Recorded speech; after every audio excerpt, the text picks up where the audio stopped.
It's time to stop seeing. It's time to stop speaking. It's time to sit your white ass down and listen to America's most criminal podcast, The Pod People. I'm Matisse Van Rossum, but folks, they're saying it more and more. Podcasting is the new sex, so you can just call me Wilt Chamberlain. I'm Ben Sheets, and my crime of the future is being the throat goat. Hello, and I'm... sorry, hello, I'm...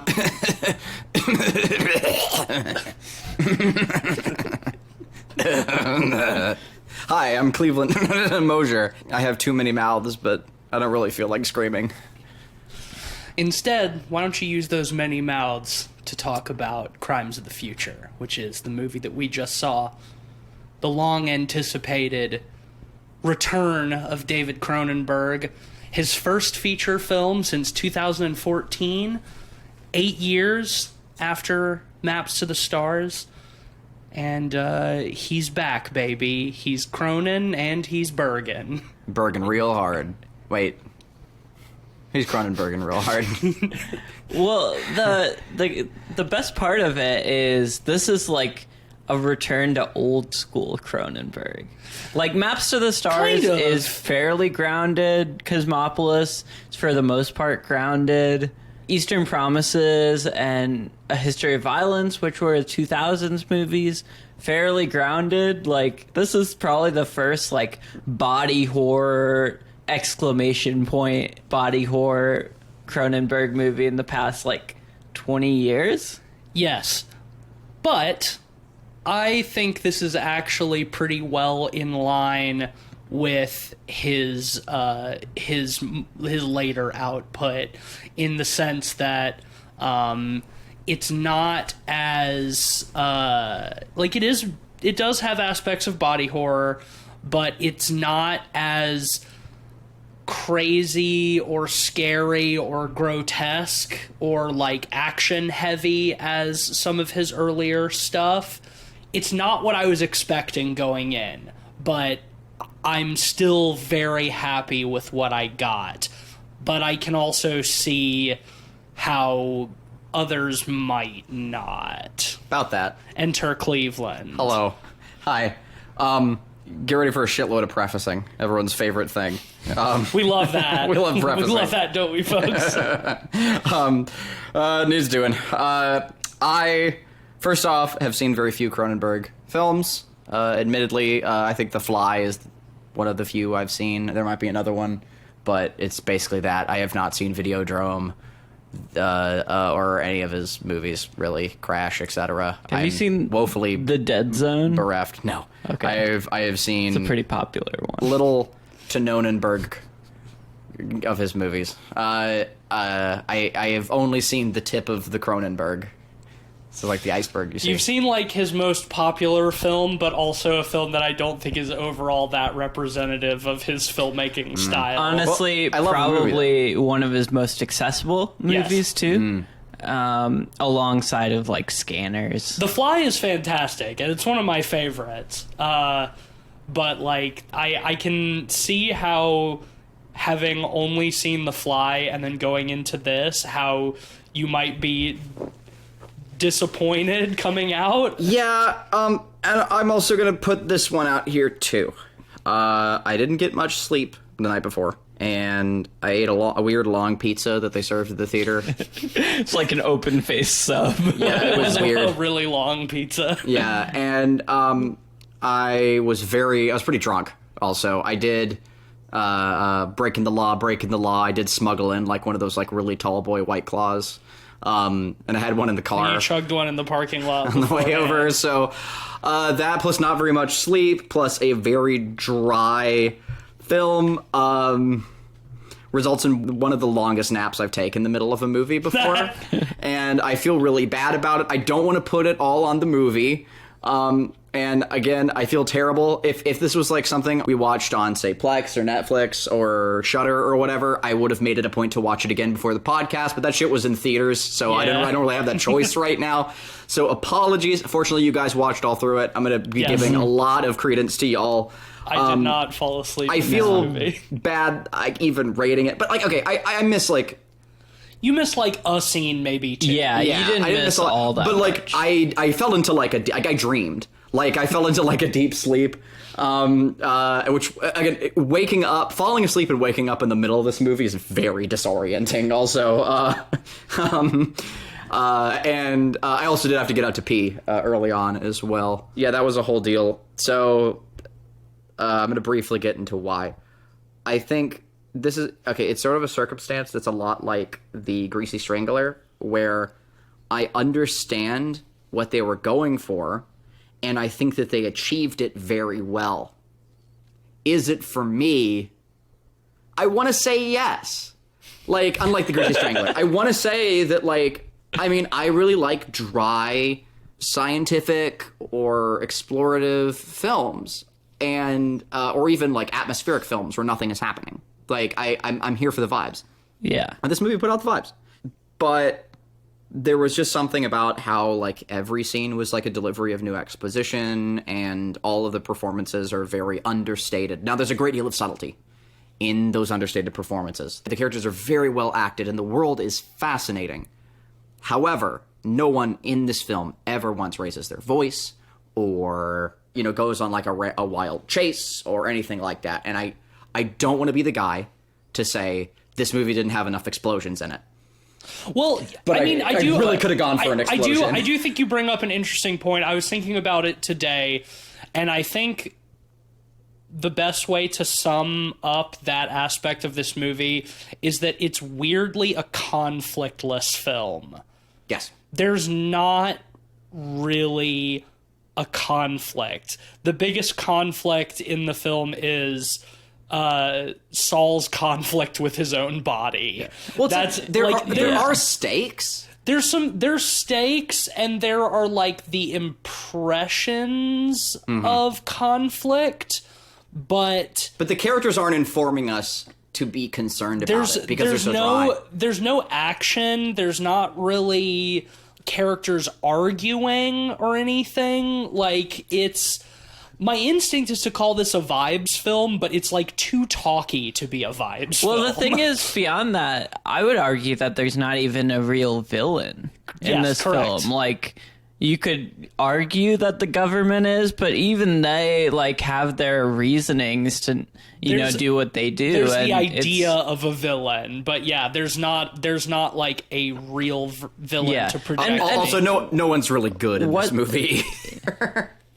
What's funny is Tease compared this to later era Cronenberg, which is correct, but you know we should mention that this was originally written in 1996. Cronenberg wrote it in 96, right around the time of Existenz and Crash, and it was originally going to be produced in 2006. And it was originally going to star Nick Cage. Yes, I did see that. Man. Yeah. Honestly, I'm sure Vigo was great, but that movie was I'm sure the script has probably changed to some degree. The screenplay changed to some degree between 96 and now. It definitely seems like Cronenberg has been mulling over a lot of these ideas for basically his entire career. Notably, his very first film, which is a short that I think he did in college, is called Crimes of the Future. In 1970. It has a different story from this, but some similar themes. But then you mentioned Existenz, which I think came out in 1999. The original working title of that film was Crimes of the Future. Yeah. And they're very different films, but you can see some of the same ideas there a little bit. And and Cronenberg has a working relationship with using, you know, working titles. This one originally was called Painkillers. Yeah. which is interesting because like the whole concept of the world is, you know, they stop feeling pain. Pretty much everybody has stopped Yeah. feeling pain. Yeah. Yeah. I thought it was. title. Snappy. I thought it was also interesting that this is Cronenberg's first original script since Existenz. Huh? Everything he did in the 2000s up through Maps of the Stars was all adaptations of other people's work. And this is his first script back in 23 years. Let's not gloss over Nicolas Cage and what that movie would have been like. I really want to take a moment to think about how funny it would have been to see Nicolas Cage doing like the eating sequence where like imagine like Nicolas Cage like vomiting on himself and writhing around in that chair and how fucking funny that would be. I'm just imagining Nick Cage stumbling around dressed up like a ninja, grunting, and that's the thing. That character was like a leopard ninja through like 2/3 of the movie, just grunting around everywhere. Oh, a leper ninja. Yeah. Yeah. Sorry, I you said it right. I heard it wrong. I thought you said leopard ninja. I was like a. Well, yeah. Thundercats kind of Let's talk about the movie a little bit. Why would we do that?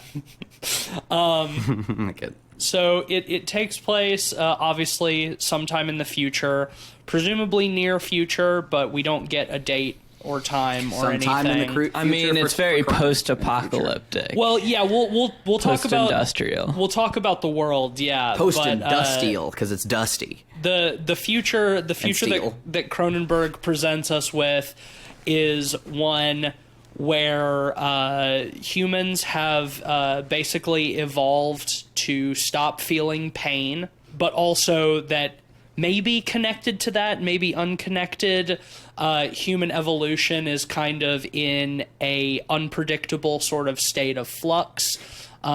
There are people who just sort of spontaneously grow novel organs. Did you guys like ever expect like the grave robber from Repo the Genetic Opera to come out and start singing about Zydrate? Because I was thinking about that the whole movie. No, I don't think about that movie No, ever. never. At all. I think about it a lot. I know you do. Every time I'm reminded of it, it's directly your fault. Yeah.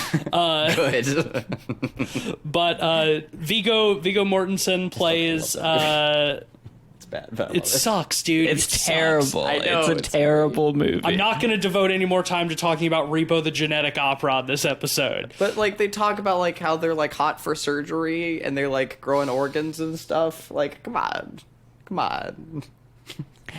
You know what? movie You has know some what fun this movie concepts. was missing? Musical Musical numbers. Yeah, numbers. come on, Yeah, right? that's exactly what I would have. I would have stayed awake. All right, it would have kept me going. Okay, maybe just one is an interlude. Maybe Nicolas Cage singing Yeah, he just appears as himself. the Zydrate song from Repo. You were saying, Tease. Yeah, Viggo Mortensen plays a performance artist named Saul Tenzer. He's one of these people who just rapidly grows a bunch of random new organs. Future evolution syndrome, nasty evolution syndrome. It's something like that. Accelerated evolution syndrome. There we go. Something Something like that. Yeah, and because of that, he's constantly in pain. Yes. And his partner Relatable. / lover, Caprice, played by Leah Seydoux, they surgically remove the new organs that he grows as like performance art pieces, and they're very popular. He's sort of like a legendary artist figure. I think they missed out on an opportunity for a Capri Sun sponsorship. Do you have any more? Get it out of your system. No, I'm lacing these through. Yeah, and there's a lot to that whole performance art aspect of it. I don't know if we want to continue into the plot or if we just want to talk about that a little bit more, because I Yeah. think there's a lot to that. I think, I came out of this movie feeling like it was very self-reflexive in that Cronenberg was talking about the process of making art. You know, when you put out art into the world, you become very vulnerable in a lot of ways. You're pulling your insides out and showing it to the world, essentially. Spilling your guts. Yeah, exactly. And, you know, in this film, we have them quite literally doing that for, you know, the viewing of others. I found that really interesting and really well done. What was most interesting is that combined with, you know, how the audience takes it, because a lot of them are just shooting video of it with like weird like Filmo cameras and very analog cameras. And to me, it was like they are getting that experience, but they're only seeing it, you know, through a lens. They're only seeing, you know, an image of it. You know, they're not looking to see the actual thing. And beyond that, the people viewing those images after the fact are only seeing, you know, projections of that, which is the same with film, you know, like We're only Shit, seeing what was that? Sorry, I projections fell of it. asleep. fuck you, Cleveland. Honestly, I do find it really fascinating, and I think that it's a super cool topic. I think it's a very pretentious topic, and it's very meta and very like sort of caught up in the self. But I still think it's cool, and like maybe part of that comes from like also being an artist and, you know, doing that and those sorts of things. You know, we all are in that capacity, and it's relatable. It's still pretentious, but it is really cool, and I think that there's something fascinating there. Well, I was reading an interview with Cronenberg today, and he was saying that he, in a lot of ways, considers... He was very clear that this movie is not, like, about filmmaking, but he was talking about how he considers, like, performance art, like, the highest form of art, because the most that you can give to your art is your body. And performance artists do that every time they perform. And so in this film, he's taking that to sort of a logical extreme of performance art being literally cutting your insides out for other people's entertainment. And the fact that it works, literally, you know, as you say, like in this world, and there's it exists just fine without the allegory. So I think the reason I still like it. Like if it was like purely that, I'd probably have a lot more problems with it, and it'd hold it at like around the same level I hold Men, for instance, which isn't bad, you know, but it's still fucking pretentious. But like with this, you know, I'll give it that. Like everything works well within the world. Yeah, and I think more so than that, I think this movie actually has quite a bit more to say than Men did. No, by miles. Yeah. I feel like this movie is very dense. It feels almost like literature in that, you know, it's very talky. It's extremely And- talky, yeah. and- Every scene is exposition. And there's a lot of rich world building. Even like passing conversations between characters, you get so much rich detail that I thought was really fun and special. I mean, like at one point, Saul is walking through an alley and he sees like two men cutting a woman open. And that's because in this world absent of pain, you know, pain has become sort of erotic. And not just absent of pain, but also absent of infection, which they make clear too. Yeah. And that's my favorite world building part of this whole movie, is that they've essentially done away with infection as a whole. People's bodies don't get infected anymore. So, as said in the film, like, folks just stop washing their hands. That's awful. I hate that. Like, that's an awful world to live in. This world is so fucking grimy, It's too. gross Yeah. and nasty. Yeah, while we're on the subject, let's just talk a little bit about like the way this world is presented, because I mean, I think a lot of people have an instinct to, when they do like future stuff, to make everything like very clean and very sterile, you know, a lot of like smooth angular shapes and like sleek minimal technology, and this film presents like the opposite. Like everything is dilapidated, everything is dirty, and there's very little like technology at all. The only kind of like tech, quote unquote tech, we see are like these weird organic fleshy things made by this life form ware corp. Like his bed, the big high chair he sits in that moves him around to help him eat breakfast. Yeah. The Sark autopsy sarcophagus thing. Yeah, they're sort of like biomedical devices, you know, and it's Which is very what's so Cronenberg. interesting is like some of those devices we have in a form today. Like we have hospital beds that move people onto their sides and stuff, you know, continually. We have, you know, methods to help people with dysphagia, you know, swallow things. And that's essentially what that outer teeth device did. It just, you know, wiggled him around so he could, you know, swallow stuff. So he could chew and swallow and to like position his body in the proper like positions for digestion. Is that what the device was called? Outer teeth? No, it's called the breakfaster.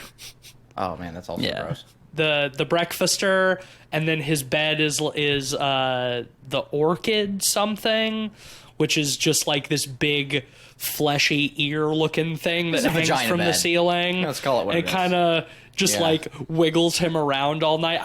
It makes like sloshing, like digesting noises. It's very Well, gross. it's held up by like intestinal tubes that Yeah, like, latch like onto you. tentacles. Yeah, Yeah, it's vile. It's very strange, but yeah, it like moves him around in at night to like position his the tech. Like I think they say it anticipates his pain, so it like moves him around during the night Yeah. to like alleviate his pain. This was something I really loved, is that they've done away with like the body feeling pain, but they have to design these like increasingly complicated beds to do away with your brain reminding you what pain is.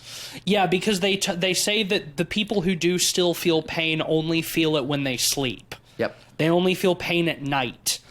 So, like, that's why they have, like, these... And not everybody has that either. They're clear about that. So that's why they have these beds to, like, shift throughout the night to keep you... To anticipate your pain and keep you from feeling pain. They talk about how it's usually people who are growing extra organs that are feeling pain Right. specifically. And it's, you know, this accelerated evolution that's causing it. So it's almost that they're evolving into feeling pain again in some respects, Yeah. which is super interesting. That's why Saul is, like, always in pain. Like, most people don't feel pain, but he's just, like, walking around all day in constant pain because his body is just, like, rapidly growing, fully functioning organs and, like, shifting things around inside his body to make room for other things. He's just, like, constantly just, like, retching and making, like, the grossest noises, and he seems so uncomfortable all the time. He's just walking around like... The whole movie. It's amazing. It's so fun. Well, yeah, and he's dressed like a fucking ninja the whole time. I love his outfit in this movie. Walking love- around, he always has the mask up over his face and like this deep hood. Just I kept like he's- expecting him like to like. I'm just now imagining like a shot of like Frodo like in the bar, like looking over at the prancing pony and being like Strider. Strider, And you yeah. just see like Viggo Mortensen like Smoking the ninja pipe, crouching in the corner. Yeah, like They so funny. Return of the King, indeed. they cut to him at a certain point, and he's just squatting in the corner. Okay, and only so- his eyes are I visible. think he's squatting in this movie more than he stands. He does, and I'm glad y'all brought that up because on IMDb, there's in the trivia section, there's an explanation for this. Can we guess? Sure, yeah. Well, I just want to preface, it might be apocryphal because I can't find any confirmation of this, like Googling anywhere. And I love that you Vigo checked, though. Vigo talks about like in an interview like the crouching being like a choice when he's acting because he's supposed to be in pain, so he's like squatting to like relieve tension on his upper body or whatever. But yeah, do y'all want to guess what the IMDb trivia's explanation for? I thought it was going to be to relieve tension because extra organs, but yeah. So that's I think like Viggo Mortensen was like ill or something, and he was like, actually taking a break. You know what? I think it is. He played a similar character to the one in Eastern Promises, and in that he was a Russian mobster undercover. And so he was just carrying over the Slav squat. Oh, okay. Yeah, well, according to a tidbit on IMDb trivia, he squats throughout this entire movie because he apparently received a quad injury because he was hit by a horse at the Kentucky Derby. And that horse's name? And couldn't... And that horse's name? Hidalgo. And so he couldn't, because of his quad injury, he couldn't really like stand on his feet for longer than a couple of minutes at a time. So that's why he was always squatting and kneeling throughout this entire movie. I mean, and like I said, I don't know if that is true. I couldn't find anything else about that except for that on IMDb. So somebody could have just made that up and put it on there. But if true, funny if true, that is fucking hilarious. Yeah. I like to imagine that that's why he's groaning throughout the film too. How much of Viggo's career has been influenced by like real life physical injuries, like when he when he kicks the helmet in Lord of the Rings and he breaks his foot. Yeah, like damn, he's been kicked around a lot as an actor, I guess. Yeah. Well, I mean, if the Kentucky Derby accident happened, that wasn't that wasn't for like a movie or something. That wasn't as an actor. He got kicked around. He just got run over by a horse. Squares and rectangles. Yeah. I want to believe it's true. Yeah. Maybe his story about it being an acting decision was covering his embarrassment at being run over by a horse. Yeah. So, Viggo, if you're listening, come on the pod and tell us. Did you get run over by a horse, dog? It's okay, you can admit it. Is it pronounced Viggo Mortensen or Viggo Mortenstein, or is it Steen? It's Mortensen. Yeah, there you go. Okay, thanks. I wasn't sure. I forgot. We should talk about some of the other characters. There's the registry, which is really great. The National Organ Registry. Yeah. What nation? I don't know. It's like a tiny little office that is just absolute dog shit. Yeah. Well, they're working under the governmental vice squad or the something. What like is that. it? I don't know. World building shit. That's the problem with the Vice. movie. Everything is fucking like the whole thing. We have to get all this exposition on the thing that we never really see. You usually fucking love this stuff. I do. You're the same person who loves the dry ass Star Trek shit. I do. But like normally we see it. Star Trek. Yeah, we see it in terrible makeup and shit. Like I don't need to be good. I don't know. Like even Star Trek has like laser shit sometimes. I mean, I don't know. we it's not a big we complaint. do get It's a to small see- complaint. You see new Vice in this. There's Yeah. like one of the detectives is like a big character. We get in to this see the movie. surgeries throughout the movie. Like we see plenty. Yeah, we see some of the best practical effects They're I've seen in incredible. any We movie. We see all of this stuff. I'm in no way contending any of that. Like it's a small thing. It's just come on. I've already explained this and you agreed. Like it's dry as shit. Like and that's okay. I just for whatever reason this time I don't know. I can't always explain it, but I felt it. I'm not gonna like sit here and pretend I enjoyed a movie. That's not what you're. If it that's checks not- all the boxes that I normally like. That's not what we're asking you to do, but I know. you did just make the complaint out loud that they tell you a bunch of stuff that you never see, and Ben and I are telling you that is not true. Yeah, Yeah, and that's we fine. did see that. You don't have to like it. That's fine. No, I'm not disagreeing with that part. You're right about that part. Like I said, like you're right. don't- Like we but do don't try to see the pretend- organization yeah. or whatever. Like Yeah. like that's fine. Right. So the organization is run by a guy and Kirsten Stewart. Kristen Kristen Stewart. Stewart. Kristen Stewart, Who yeah. is particularly twitchy in this movie, which She's I fantastic. appreciated. She's so good. I Yeah. love her performance in this. Just a twitchy weirdo. Yeah, the two people who work at who seem to be the only employees at this national organ registry, Whippet and Timlin are their names, Whip it. which are very Yeah. good names. Whippet and Timlin. Whip it good.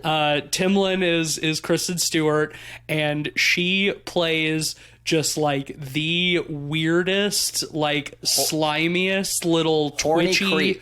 twitchy weasel woman. You could say she kind of has a parasocial relationship with the performance artist that goes a little too far. Yes, very much. Well, she's the one who delivers the surgery is the new sex line. Yeah. It's great. I love how she says it too. Like she's like, surgery's the new Surgery's sex. the new sex. Yeah. Yeah, like she has to pause and like collect herself. It's great. Like, yeah, incredible performance. She's always like licking her lips and stuff. Well, when he and Caprice go, so they can like register his new organ with them, and she's like using like the weird probe to look around inside his abdomen. She's like licking her lips and stuff. Like she's obviously getting off on it. Yeah. And, you know, she tells him later, she's like, or she even asks him in one scene, what, like, would you be willing to put me in your performance? Like, would you cut something out of me? And she's just like very horny. I love it too because like she sort of like goes in to kiss him at that time, and they do like the most awkward like touching of open mouths, but not like actually kissing, and he just kind of like pulls away and he's like, sorry, I'm not so good at the old sex anymore. I love that little detail. It's like he realized that she's right. Yeah, surgery is the new sex, and he doesn't know how to do regular sex anymore. And Yeah. their awkward touching of open mouths is just like Yeah. perfectly evocative of that. That's Well, awesome. yeah. The- And we get more than touching of mouths later, but that's probably the most sexual this movie gets. And, you know, honestly, if there was one complaint I had with this movie is it didn't get sexual enough. Really? Because That was I pretty think, horny. like, the weird sex stuff in Cronenberg is, like, what usually gets mean, most responses. I agree with you, but that's not the point of this movie, is it? Surgery is the new sex. Yeah, I know that they get So, really like, horny. having- Horny. God, they get really horny for There is, surgery. there is like a heavy degree Really of horny. like horniness in this movie, but little to no actual sex. That whole like, scene where there's- he's like cutting up Leah Sudol, like that whole time. Yeah, and you know, then Leah. they do get Yeah. naked together and like get on. Like it's implied they have sex, and it cuts forward, and they're just sort of like lying there as the machine is like just randomly cutting them. Yeah. But that's like the most we'll get, and there is the zipper surgery that he she gets goes- on his she goes stomach. blah, blah, blah, on his, Yeah. on his You little know, tummy. he gets top on his she eats on out his stomach. his stomachacy. Yeah, stomach. That's stussy. That's stussy.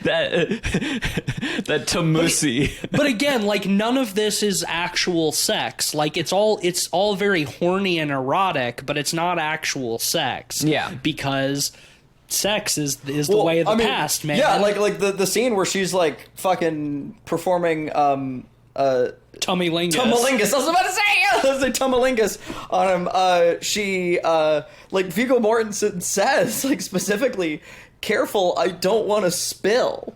Yeah. Like, yeah, and I thought that was like just the absolute worst way you could phrase Yeah. that, And- because like that's also like it's a weird thing. It's like people also say like spill for cum, and it's like ugh, like this is awful. Yeah. Like, Yeah, in a good way. In a What I well-meant way. meant by sexual content was exactly that Yeah. stuff, because that stuff was some of the most compelling and weird and creepy stuff in the movie to Yeah. me, just because it is like familiar yet so foreign and wrong. Very wrong. Yes. While we're on the topic of Liu Sudou and Kristen Stewart, I made this point in the car, and I think it's a fun thing. That I for years I've considered specifically Liu Sudou and Kristen Stewart as lower lip actors, where like so much of their performances in films are them like looking distant and sad and quivering their lower lip, and not really like doing much more emoting beyond that. And Léa Seydoux has won me over for years. Like I think she's phenomenal as an actress. But like pretty much everything I've seen Kristen Stewart in, like I've kind of felt that way for a long time. And this was the movie that won me over. Yeah. Like she has a ton of range, and it's very clear to me now. And like so often that can be typecasting or direction or whatever, or just actors evolving and getting better at their career. Like so.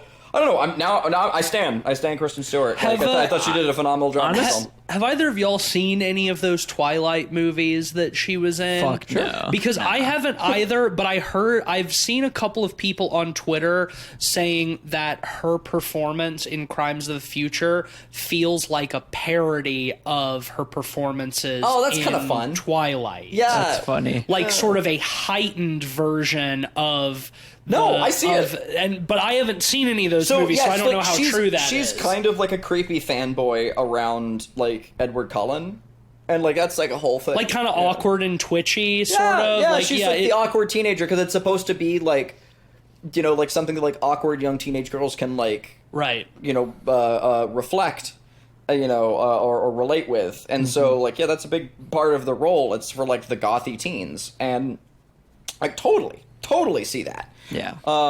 Terrible movies, and well, that was the thing too. Is like for a while, it's been a joke. I can't remember who made it. It might have been like a Red Letter thing. I don't know, but like Robert Pattinson went on to like turn his career entirely around after those schlocky movies, and Kristen Stewart kind of tried to, and now I think she has, and I don't believe that anymore. But for a while, I kind of giggled about that because like Robert Pattinson went off and like did more art house stuff or whatever, and like really showed his chops.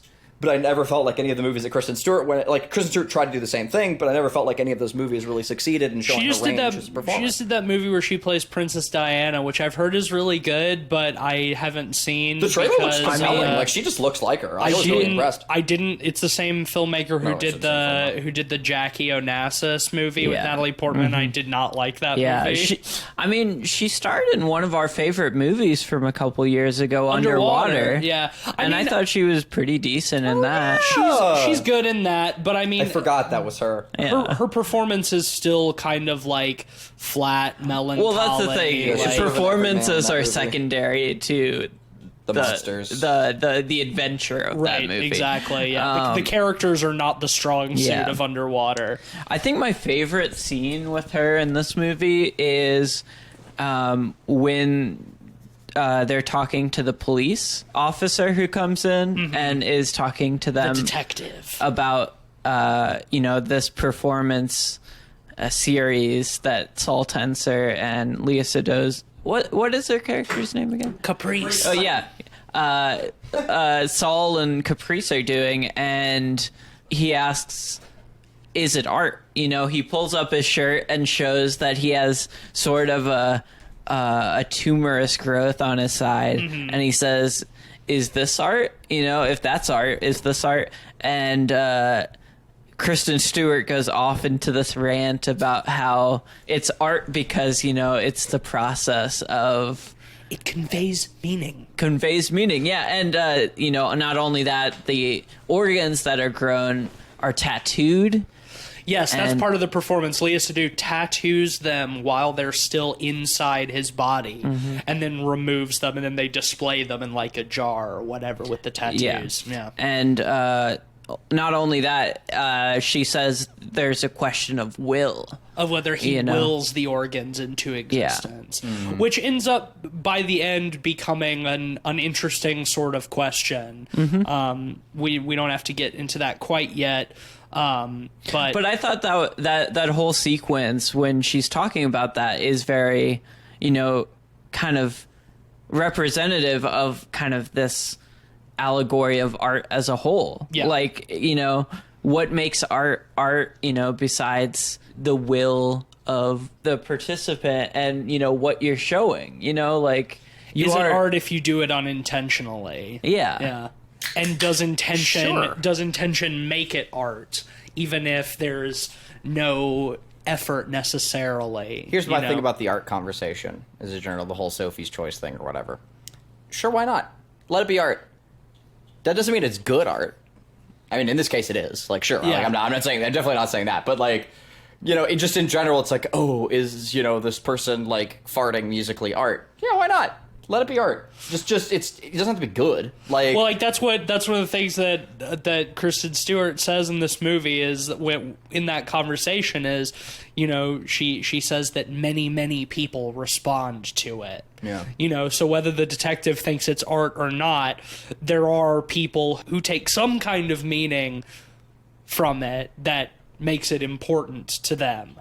Yeah, and it's, you know, thinking about it in a way where this is a society completely removed from pain. So people have become so desensitized that nothing really pleases them in art at this point, to the point where, like, the only art that, you know, moves them is, you know, art of the body itself. You know, seeing, you know, organs pulled out, or, you know, organs being placed on people artificially, or Yeah, well, it makes you wonder, like, how much of it is, like, a vicarious pursuit of pain since they can't feel it themselves. Oh, yeah. You know? Well, I like you mentioned before, like, we see the guys and the woman in the alley, like, cutting each other up, like, while making out, or it's like these people don't feel pain anymore, so they're, like, constantly chasing pain by cutting into themselves, but in the process, they've crossed some wires somewhere where, like, the act of cutting and removing things or adding things, like, has become erotic. Like, it's all, and it's almost all horny. addictive, like Yeah. a drug. That's why they're, you know, doing it in the alleyways. You know, Like they're junkies, doing it. yeah. Again, I think that whole world building stuff is awesome, and it really kind of paints the picture as to why the sort of vague governmental agencies want to put a stop to this sort of evolution, because, you know, the concept is like, this evolution's happened and look what it's kind of caused to society. You know, everything has gone kind of to grimy shit, and, you know, people are just cutting each other and doing, you know, tabletop surgery, I think is what they call it. Yeah, desktop surgery. Yeah. Yeah. yeah. Well, I think more so than that, I think this is a parallel that we can see very much in our own real world too, is that, like, what is the ultimate form of control that a government or a governing body can exert over the people that they govern? It's control of their bodily autonomy. Yeah. And I mean, we see that, like, geez, especially now with, like, all of the fucking, like, anti-trans legislation that's happening. I mean, and it stuff feels like very that. relevant with the anti-abortion stuff. too. Anti-abortion, yeah, like, and I mean, that stuff's always been around. It's like the government wants to control your bodily autonomy because then they have control over you.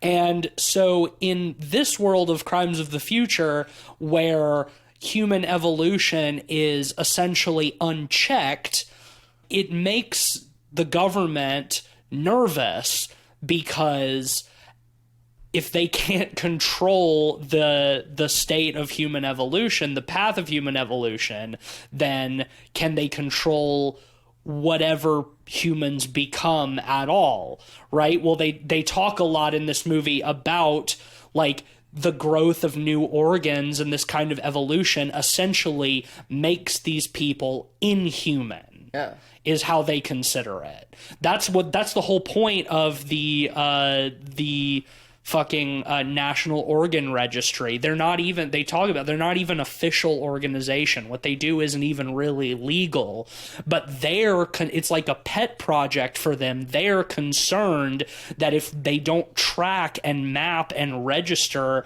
all of these, like, divergent paths of human evolution, then we all lose control. And we see later in the movie that's why, like, New Vice wants to work through them for that control as well. Yeah.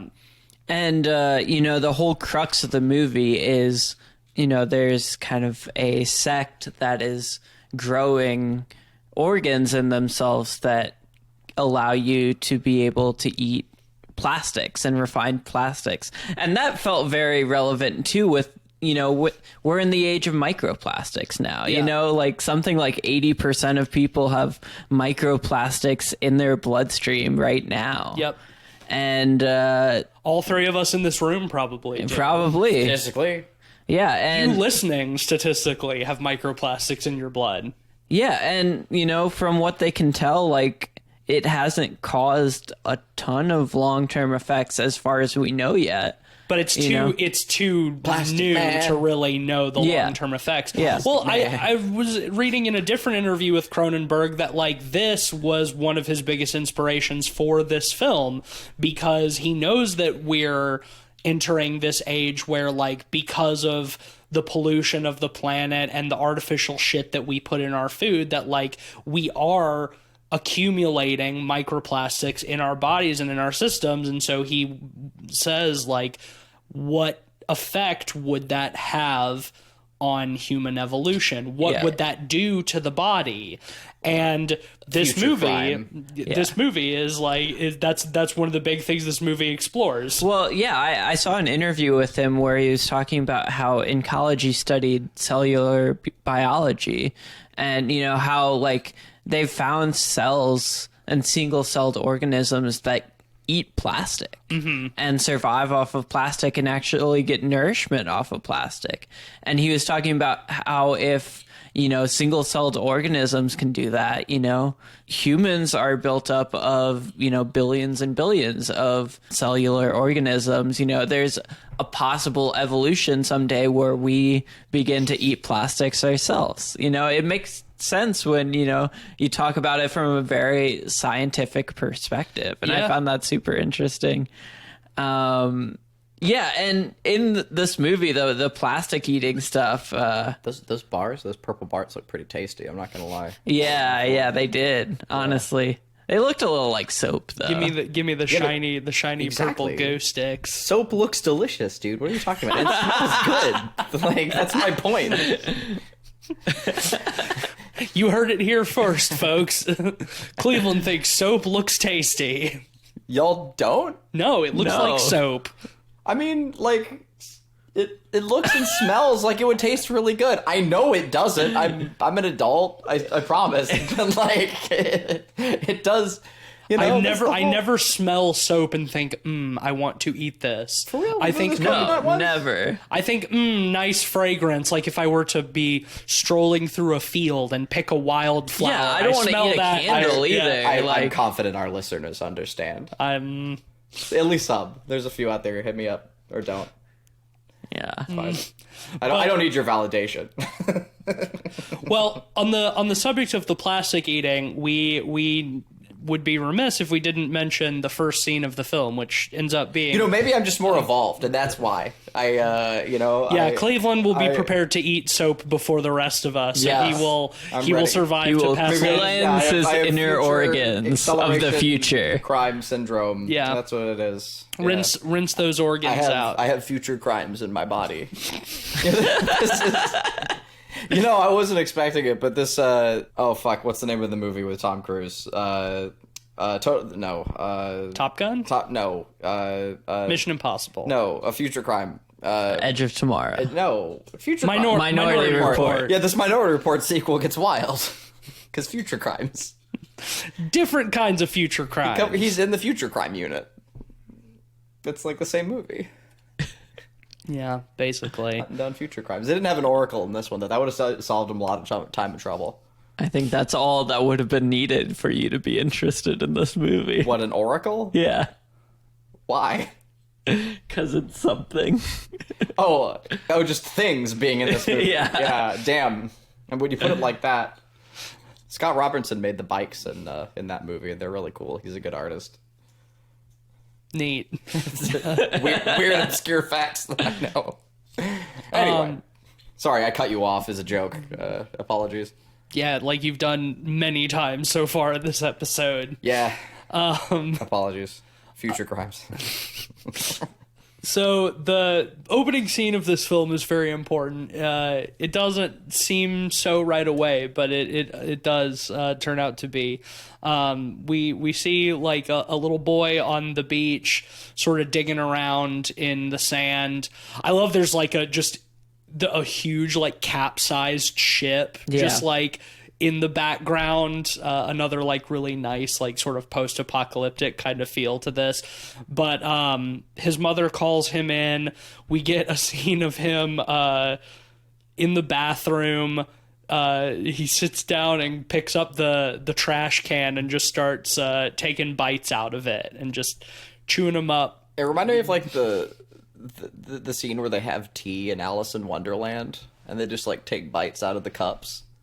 It's certainly a tone setter for the film. Yeah, it made me laugh quite a bit. This movie's pretty funny, honestly. I think Yeah. this movie's kind of secretly a comedy.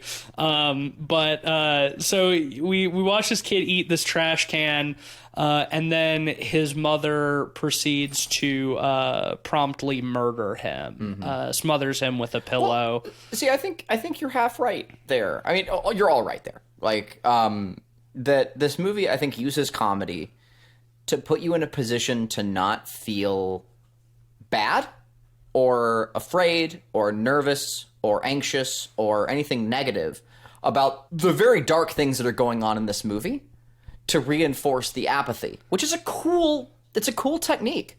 I'll really give the film that. Like, Well, it's it's so- super neat how it's like it Yeah. uses like a bit of like Viggo Mortensen going like right at the right moment to kind of like bring some levity to the sequences. Like it is. I think it really. You're right. Like it is by design. Like there is an intent to it, and I mean, it geez, makes you him feel fucking- lighter. Him sitting in his high chair, struggling to eat, as it just like like randomly tilts him around, is like so funny. It is. It's Yeah. goofy, and It's because it's so much of this movie is like so disconnected from the normal and the real. Like it's so alien in so many ways that the absurdity is like inherently funny. yeah. Well, it's like a challenge. It's like how far can we take these horrible events to make you not feel anything about them? It's a cool exercise. Yeah. Well, what's interesting too is like they play that absurdity completely straight because it's part of the world. Yeah. You know, it's not played as weird or, you know, novel particularly. And you talk about you say like these horrible events, but like really most of this movie is not necessarily horrible events. Like obviously the murder of the child at the beginning is horrible, but a lot of the movie is just kind of like people talking and being weird. Like it's Yeah. not I was fucking horrified by like the child's cadaver sequence towards the end. I mean that brings it sort of back around, but that's Yeah. like the culmination of the movie. Well, that's what I'm saying. Like we're it's- building up to that, and point. it's presented in such a way that like it's so disconnected that like it like you said, it induces like a state of apathy kind of.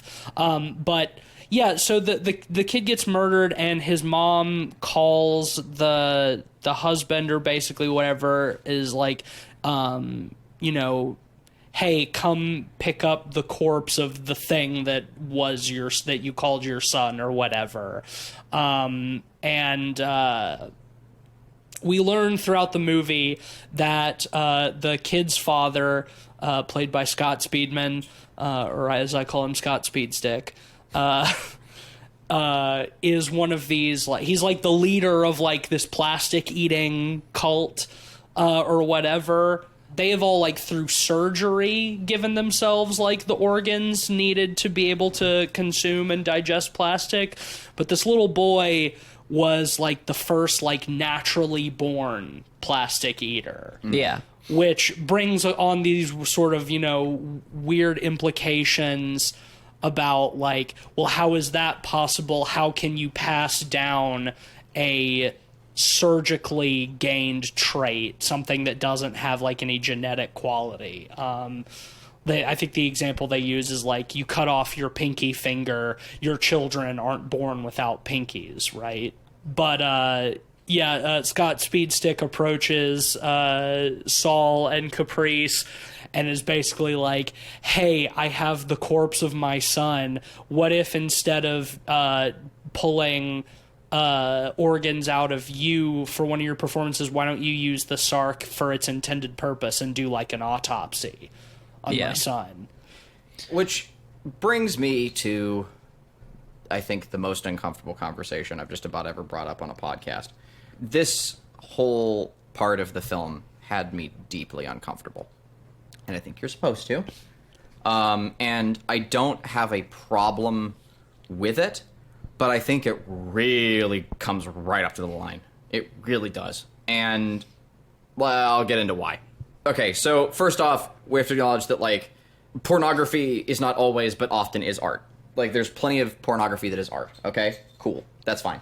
Now, because, like, and I have to make that distinction because I think there's a lot of folks out there who feel like there has to be a separation between the two, but, like, I think that's silly. So anyway, that out of the way. They constantly refer to the fact that surgery is the new sex, and they are constantly making that connection that their viewers, their audiences, their followers and watchers are getting off to this in some capacity. Like Kristen, that's Kristen Stewart's whole character in this, right? Like she gets off to like their performances, and the final performance is on a child, and like it is displayed in a way that like in no way is it designed, I think, to be like exploitative. It's supposed to be like, this is the human body, you know, like it's not.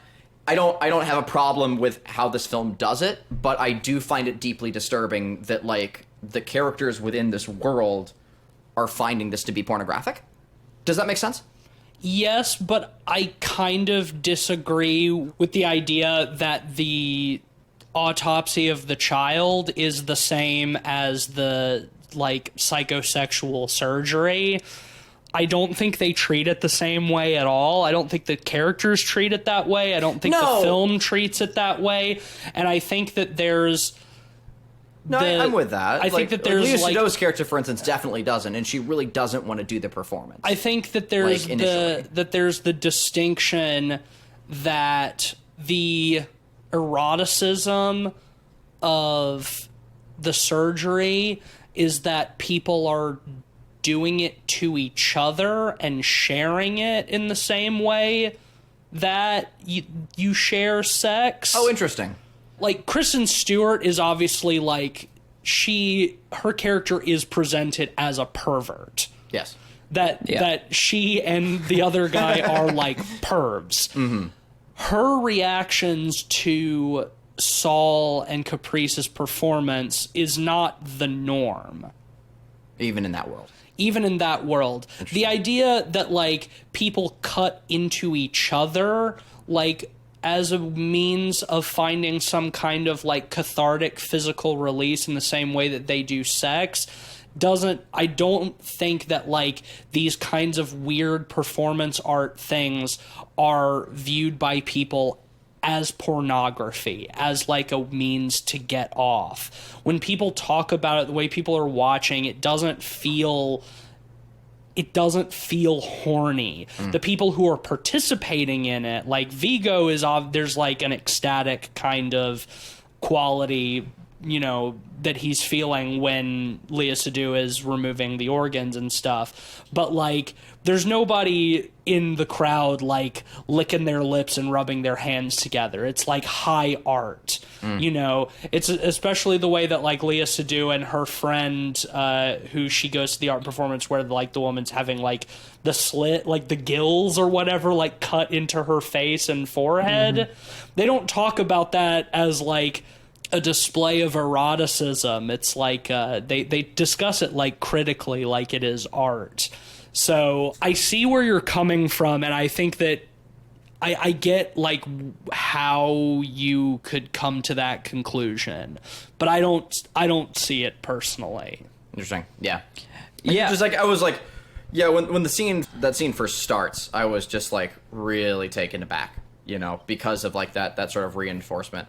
And I think part of it is just like I was so cued into like Kristen Stewart's like whole performance there with like her character's background, and I felt like she was also sort of like not just representing an anomaly, but also like a small like a movement within that world as well. Like you get the vibe that like she's not the only one out there who's like this. Surely she's not the About it only all, one, you know, but yeah, I don't feel like the people who are at Saul's performances are all like Kristen No, Stewart. they're Like, definitely. You're right. Like they're definitely projecting like art critics. she's the Yeah. perv. Now I don't think that removes a sort of like horrifying implication in like with the child's autopsy, because like the big reveal is when they do the autopsy that all of his organs have been like moved around and they've all been tattooed.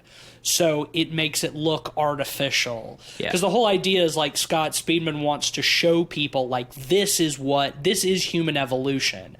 This is hope, right? That we can evolve to adapt to the world that we live in, that everything doesn't have to be miserable.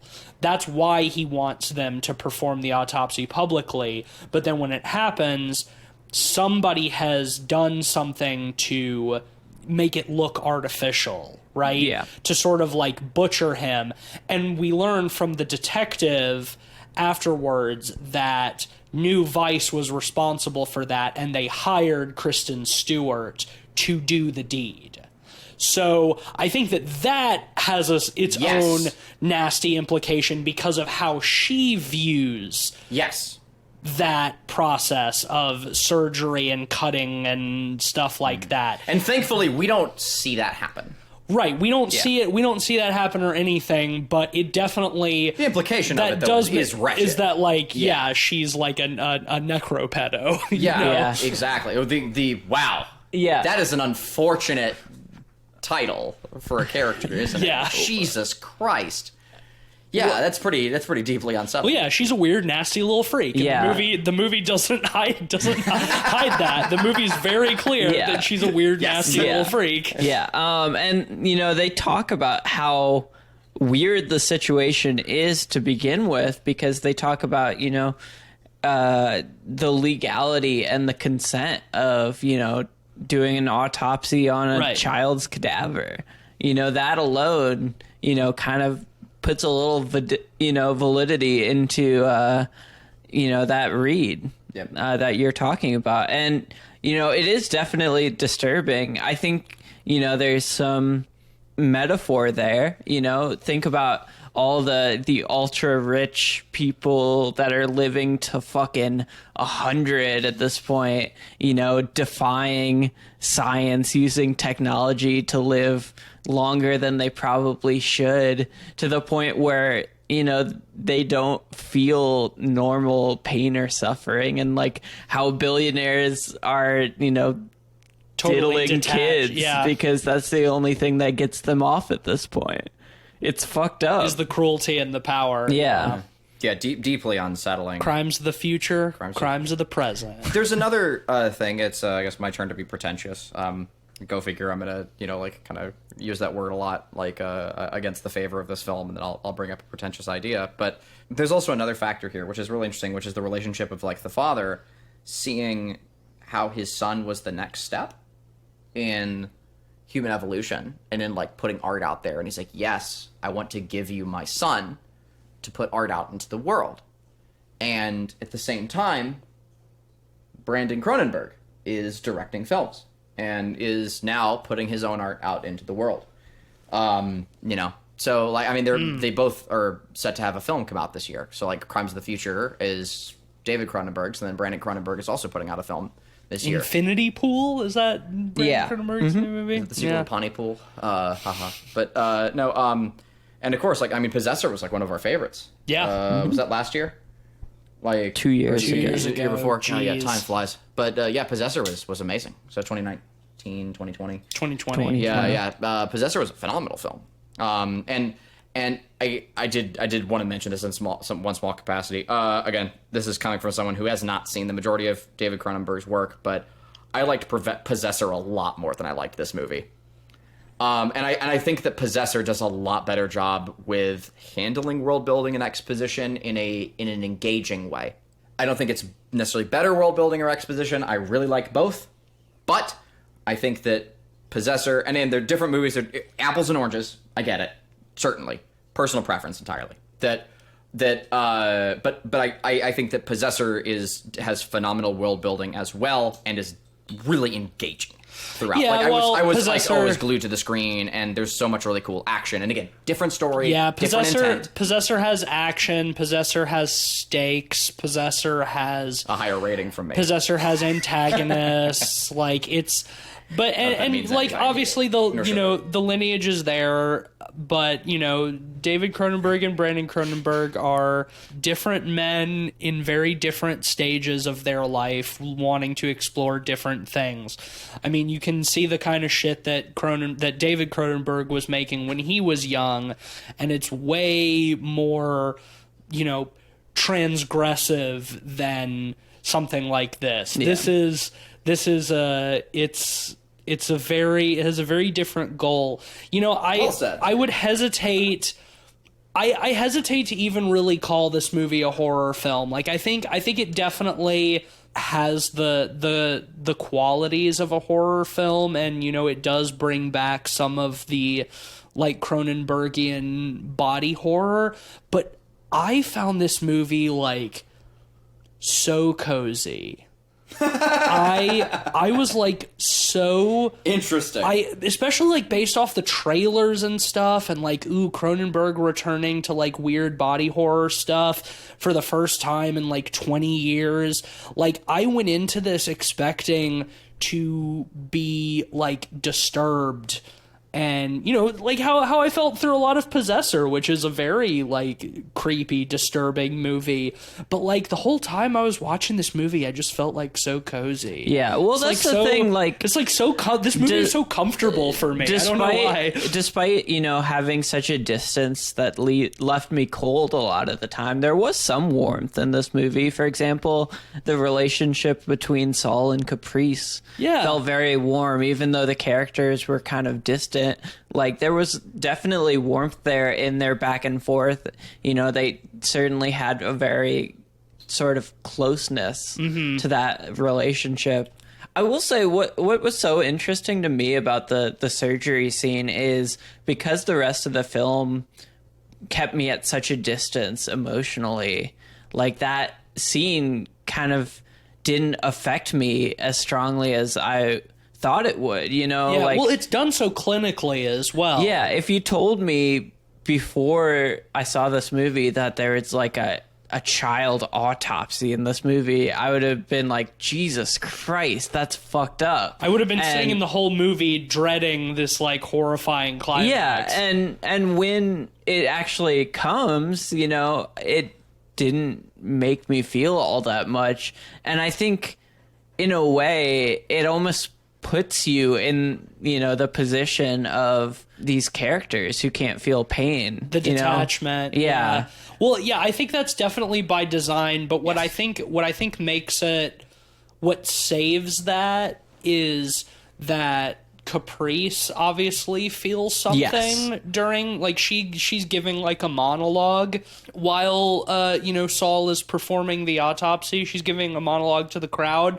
And she's obviously very deeply impacted by it. She cries. She sheds tears. She does, yeah. She sheds tears, but the film handles... Dryly. The film handles the scene so clinically and so distantly that, like, I think as a viewer you do share sort of the same sense of apathy that is, like, pervasive in this world.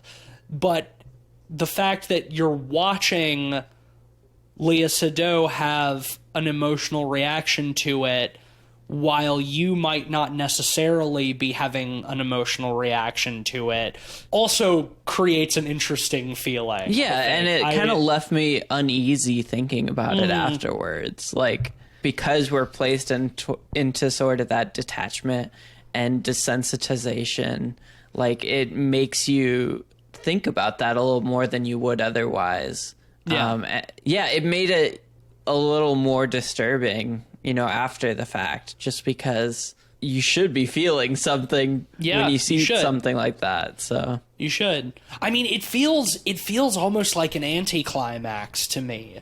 Like, this movie doesn't feel like it, at least to me, like it really has a climax, because that kind of goes in with like this whole idea of like not really they're not really being like a conflict or stakes of this movie. Well, it feels like it's an intentional subversion there, because they build up this, and you think, it's going to be this big reveal to the world that's about to happen, and it's like this big climax of a narrative, and then suddenly left turn, and it's foiled at the last second. Right. There's something very anticlimactic, like you said, about it, and something very kind of bleak to it in some respects. But also, like, what I love is that in that, hidden underneath all of it, because you're right, it does feel that way, but hidden underneath all of that is also the realization that, like, she's fed him one of these plastic bars. Well, mankind will go on to become... Yes, in the very last scene, it's almost hopeful. Yeah! It like, plays up... We're gonna fix the world by eating it. That's the most... Eating the bad. That was the most emotional moment of the film for me, is the very last shot of the film when, after this whole thing... We see Saul sitting in his big fleshy baby high chair that's moving him all around, and he's like struggling to eat his green and orange paste, like just having a bad time like he does every day. They didn't even cut his paste into dinosaur shapes. I mean, come on.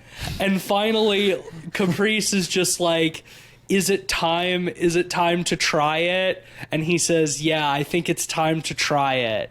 And she unwraps one of the purple plastic candy bars, and he takes a bite, and he chews it and swallows it. And for just like this moment, he has this look on his face with like tears in his eyes. Like Relief. it's like it's like beatific, like he's looking up to God, like where it's just like, oh, fuck, this is what I needed. And then it cuts to credits. And it's like, yeah, he is also a natural plastic eater.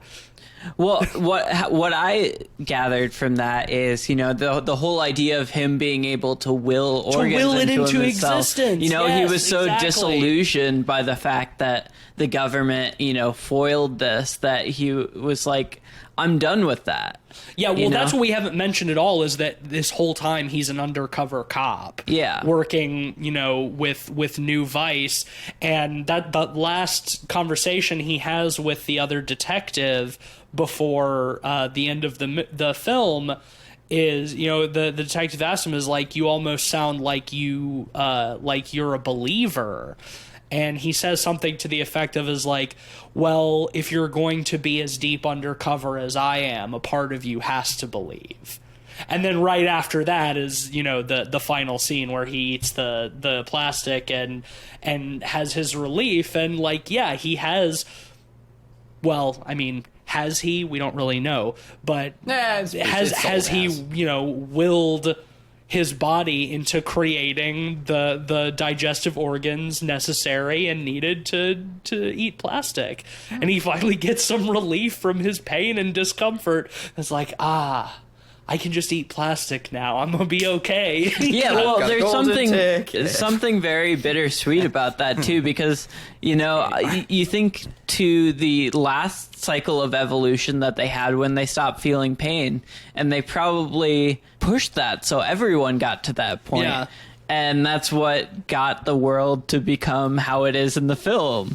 And that's why there's probably some valid worry in the government about, pushing eating plastic in a world filled with plastic infrastructure everywhere. Yeah. Well, I mean, also, just like if the whole populace can eat plastic and survive off of plastic, which is so much of the waste that we've put into the world, then they don't need the government as much. You know, you don't Yeah. need to worry about the infrastructure of food production because plastic is just everywhere. You can just go to the landfill and find any amount of plastic that'll take like 10,000 years to degrade or whatever, and just eat that and you're good, you know? Like I'm waiting to hear a downside. Honestly, I'd do it in a heartbeat. No, I mean, well, that's why know? why it's kind of hopeful. If it Is tastes like good. it's like we fucked up the world and have created all of this fucking plastic waste. So the next stage of human evolution is being able to do something with that and eat it. I'm you know? doing my part. I'm doing my part. You know, and if we all eat all the plastic we've put into the world, then you know we clean up the environment. The world starts to get better, and we can make as much plastic as we want, And we you get to know? eat. Who and we cares? Get to, and we get Yeah. and everybody's fed. Nobody starves. Like, dude, honestly though, like, It's a net positive. We need to start figuring out how to eat plastic right now. consigning humanity to an evolutionary like comparative to roaches sounds a lot more appealing if it makes the earth a better place. Yeah. You know? Like, yeah, which is super fucking neat. That's a cool thing to think No about. downsides to eating plastic unless it tastes bad. I don't know. Yeah. Well, dude, that's honestly, if it tastes good, so the yeah. whole idea with the not feeling pain, because like on its surface it sounds like, why wouldn't you want to not feel pain anymore? That sounds great. And It's then like, no, pain is like, good. pain Pain's is how good. your body Yeah. tells Yeah, you that something is there's wrong. always You need pain. unintended consequences to Right. these, and like I think that's why it's so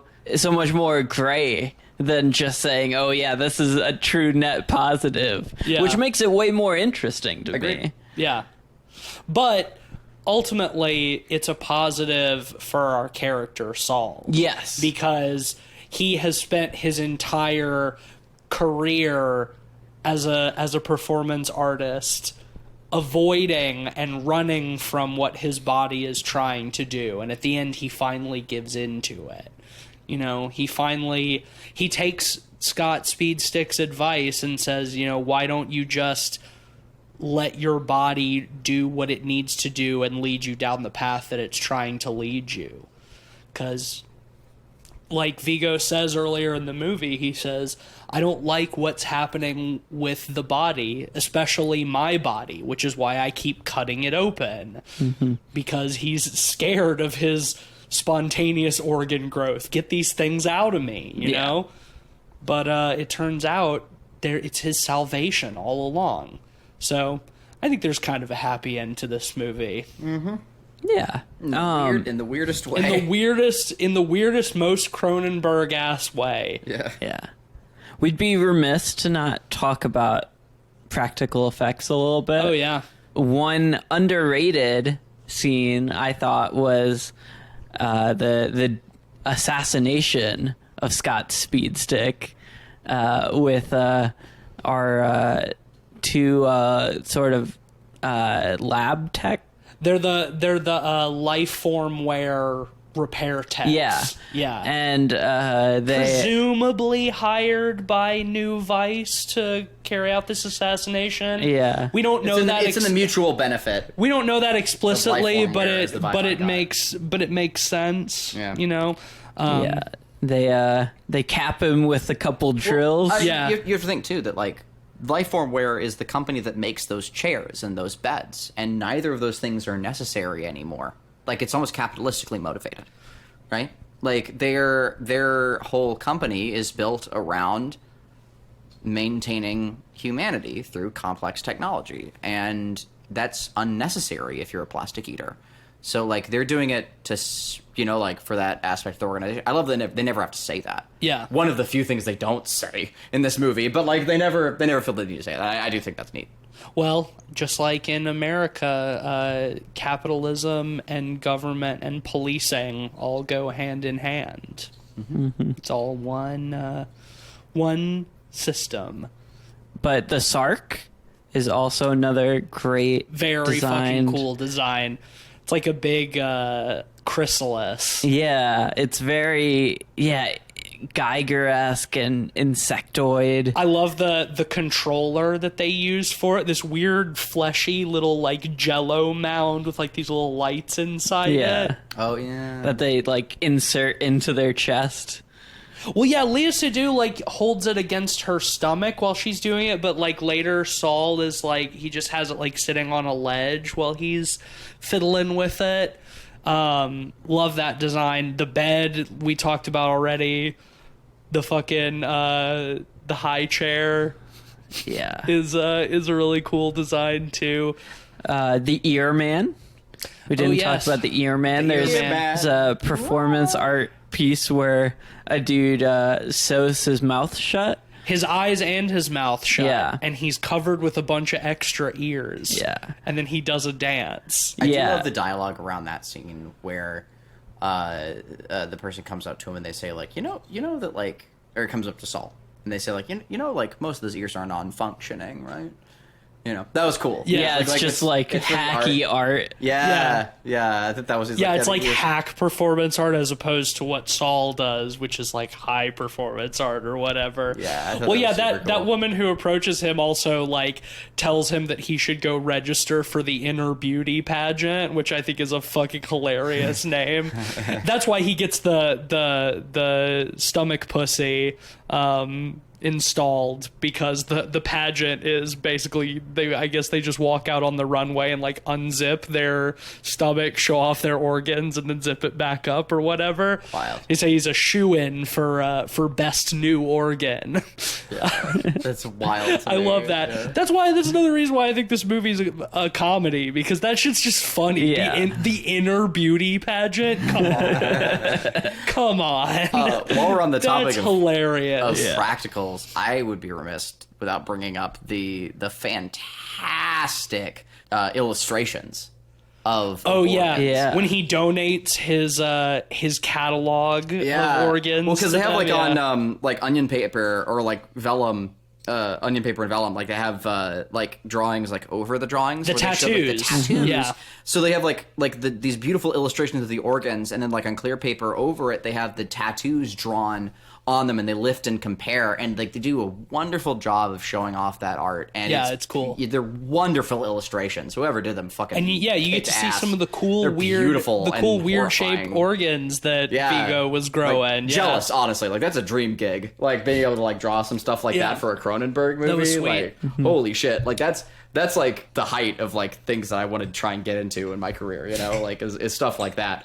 It reminds me of the like the illustrations of the Alien and other Geiger-y things that like David's character does in Alien Covenant. Covenant, you know? yeah. Like Alien Covenant has this beautiful illustration. Like again, I have plenty of critiques over the film, but like I love this illustration. Yeah, the movie has problems, It but reminded it's got me of some that, and cool- it's like yeah. I always appreciate it when like great directors like show off like 2D illustration like Mm-hmm. that, because again, like they understand their roots and like the importance of like the importance of that, and it's really validating for me, you know, as a 2D artist, and I love seeing that.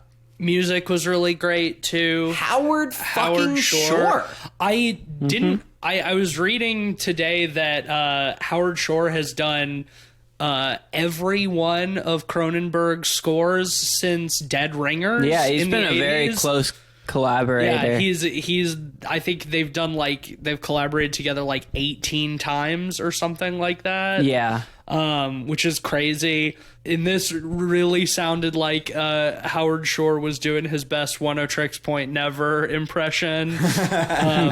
This is 2 episodes in a row we've brought up the music sounding like One O Tricks, but it does. It 'Cause, certainly does. Yeah. I mean, It's, One of Tricks is like such a reference point, you know, like he's such a fucking central vortex for music. Like well, yeah, because nobody makes music that sounds like him. yeah. Well, he also grandfathered in like so many subgenres. Yeah. Like it's Yeah. really impressive. We're not going to say it sounds like Tangerine Dream, because that was fucking 50 years ago. Yeah, right. No, but and also kind of fun because Howard Shore did the Lord of the Rings soundtrack and Vigo is in this. So Yep.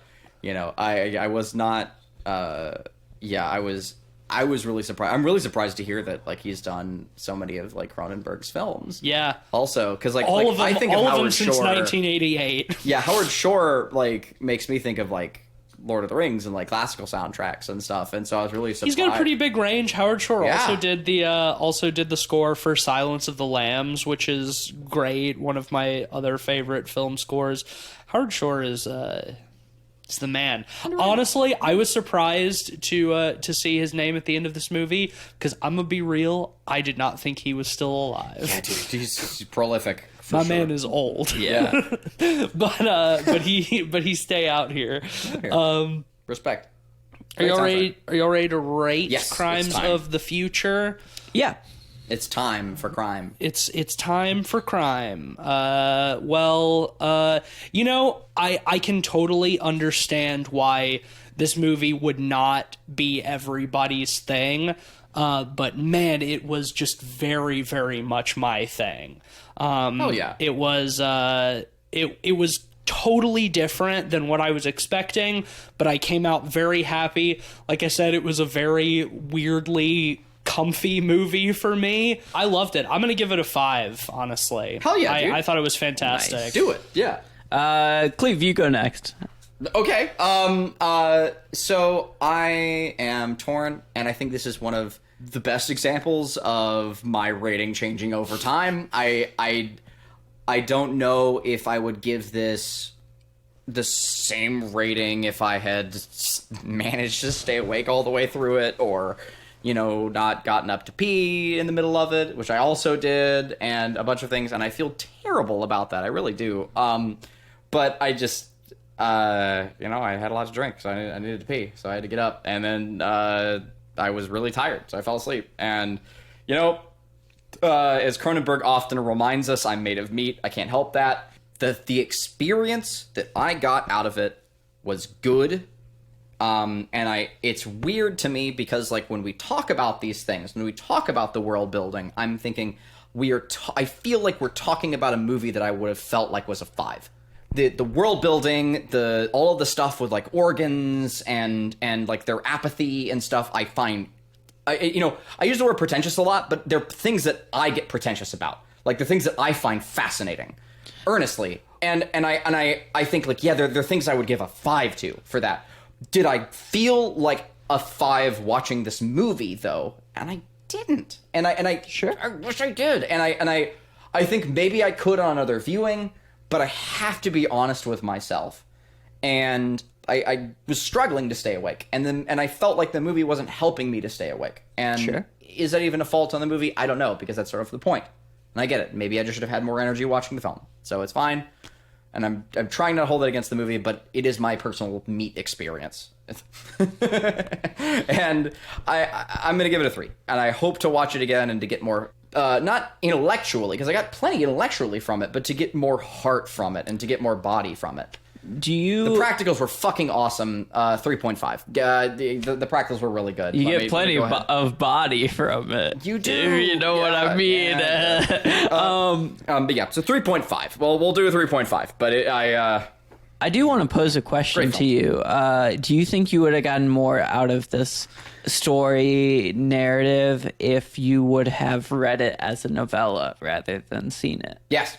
Absolutely, on paper, I would have gotten more. Well, but see, the practicals are really cool, though. Like, that's the thing. But, see, some things I would have, some things I wouldn't have. How's that? See, well, that's the thing. That's a very valid criticism. I think if you feel like you would have gotten more out of a different medium, Yeah. that maybe shows some difficulties in the presentation in the medium it's in See, currently. the problem is, though, is that, like, I mean... To you. Yeah, well, so some things, yes, the narrative, yeah, probably. But, like, I couldn't have gotten those cool practicals with the Howard Shore soundtrack or Viggo Mortensen going and laughing at that. Like, I couldn't have gotten that from reading it. So, like, some things, yes, some things not, Like, that's fine. That's Yeah. art, baby. Exactly. Yeah. It's okay. This movie is absolutely very polarizing. I'm in the middle. I've seen every Cronenberg film, most of them I've enjoyed. Most of them I have really enjoyed. And, you know, a lot of his films, much like this, are not for everyone. They're very polarizing. But I was quite engaged by this one. I thought it was really good, and it felt like a return to form. It felt like classic Cronenberg, and much like Cosmopolis, it felt very dense.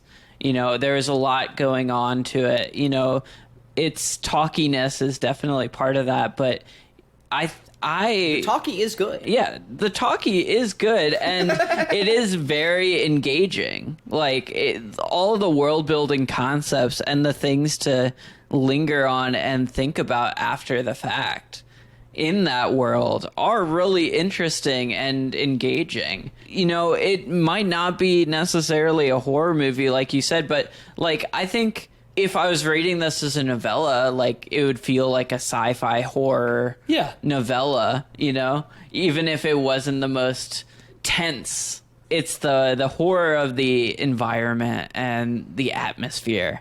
This is certainly not Cronenberg's best film.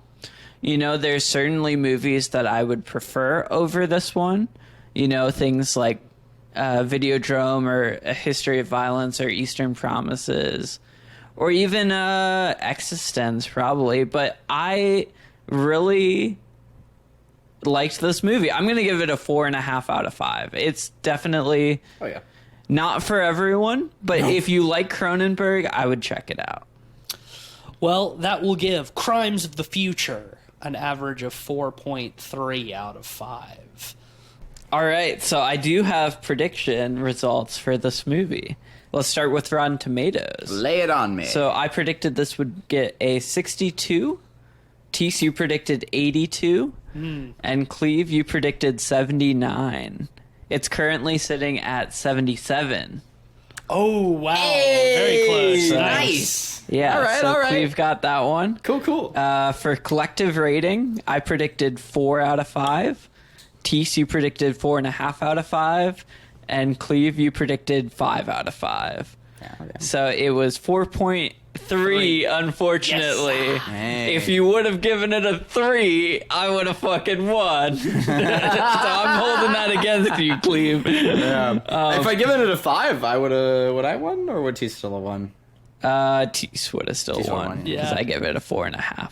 See, this is why like us predicting our ratings on it works. You know, we give our earnest ratings. Yeah, It's fine. yeah, exactly. Box office, I predicted 5 million. Tease, you predicted 22 million. Ooh, Jesus. And Cleve, you Yeah, predicted with the wrong 9 number, million. Yeah.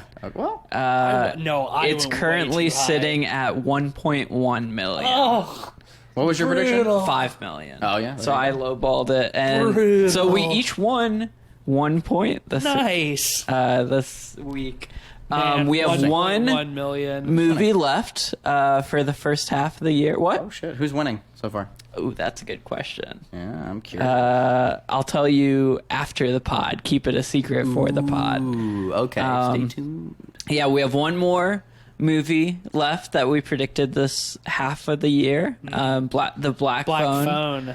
And then we'll get Ethan Hawke. right. half year catch up. God, they've been playing Nice. trailers for that for so long. What, now. I'm so ready to watch it. That's not next week, is it? No, next we got- week what's next week? is Cleve's pick, I believe. Oh shit.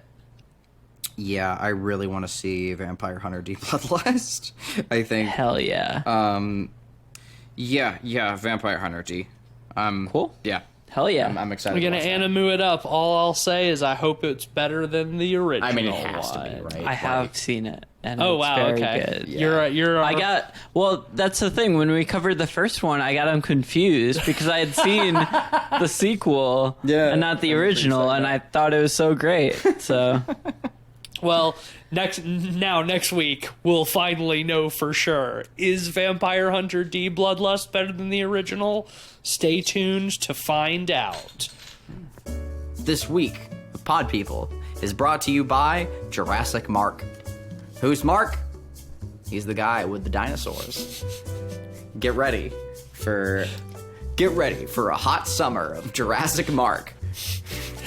Is Jurassic Mark just one of those guys who like goes to sporting events dressed in one of those inflatable T-Rex costumes? Yes, but the twist is Mark gets sent back to the Cretaceous period, and not the Jurassic period, and has to That's pretend the to joke, be is that it's called Jurassic Mark, but he's in the Cretaceous period. Yeah. Well, like you get dinosaurs from like several different periods, and continents, and it kind of mixes up the whole deal because they don't really do their research. Man, that on sounds it, like but it's still a fun movie, and you can put that aside. that sounds like a 90s kind of Yes. screwball comedy where like a guy who wears a dinosaur costume gets sent back in time to to the age of the dinosaurs and has to figure out how to survive and get home.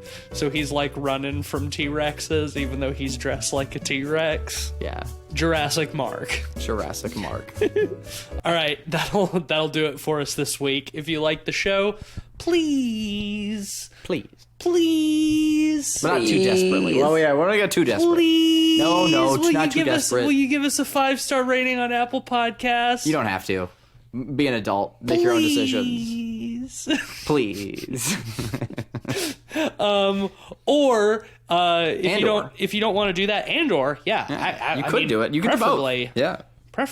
preferably both, but you can support us on Patreon at patreon.com/podpeoplepod. Shout outs, as always, to honorary pod boys Sam Simon and Zach Confer, without whom we would be nothing. You can follow us on Twitter at podpeoplepod and at letterboxd.com/podpeoplepod, where you'll find a list of all the films we've talked about on the show with our average ratings and links to those reviews. You can follow me on Twitter at SomeSpookySnake. I'm on Twitter at Mr. Sheets. I'm rarely tweeting for Light Dark Studios. We put up progress on It Stares Back. You can also find my work on dreadxp.com. We've got some really cool stuff coming up in the near future. I've been designing monsters for our games left and right, having an amazing time, and all sorts of other fun art for all sorts of different productions we're working on right now. Basically, I'm living my best life and working my dream job and just having an amazing time creating cool creatures. So go check out Dread XP Games. They're all really great. Look at me. Look at me. Look at you. Look at you. Look at you. Yeah, but honestly, like it's awesome, and I love sharing in it. So, go check out Dread XP's work. That's it for me. All right. Well, thank you, as always, for listening. And we'll see you next time when we do some We'll see you next crime. That's it. of the future. Of the future.